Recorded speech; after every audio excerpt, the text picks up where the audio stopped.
Power star Pawan Kalyan మరియు దర్శకుడు Harish Shankar combination లో దశాబ్దం తర్వాత వచ్చిన ఉస్తాద్ భగత్ సింగ్ బాక్స్ ఆఫీస్ వద్ద సందడి చేస్తోంది.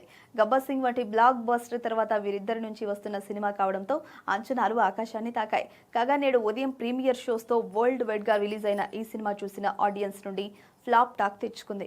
ఒక కమర్షియల్ సినిమాకు అద్భుతమైన కథ ఉండక్కర్లేదు, కానీ కనీసం కథనంలో అయినా కొత్తదనం ఉండాలి. కానీ ఈ సినిమా మొదటి నుంచి చివరి వరకు రొటీన్ కథతో సాగిందని, కొన్ని చోట్ల హీరో ఎలివేషన్ సీన్లు మాస్ ఆడియన్స్ కు అలరించినప్పటికీ సినిమా మొత్తంగా చూస్తే ఒక ఫ్లో అనేది కనిపించదు.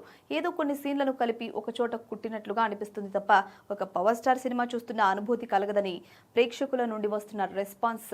ఇక దర్శకుడు హరీష్ శంకర్ తన మార్క్, కామెడీ మరియు కమర్షియల్ డైలాగ్స్ తో మ్యాజిక్ చేయడంలో ఈసారి విఫలమయ్యారు.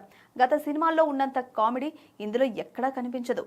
ఇక సంగీత దర్శకుడు థమన్ తన బ్యాక్గ్రౌండ్ స్కోర్ తో సినిమాను లేపడానికి ప్రయత్నించినప్పటికీ అసలు కథలోనే బలం లేకపోవడంతో తన వంతుగా ఏదో చేయాలని ప్రయత్నించాడు.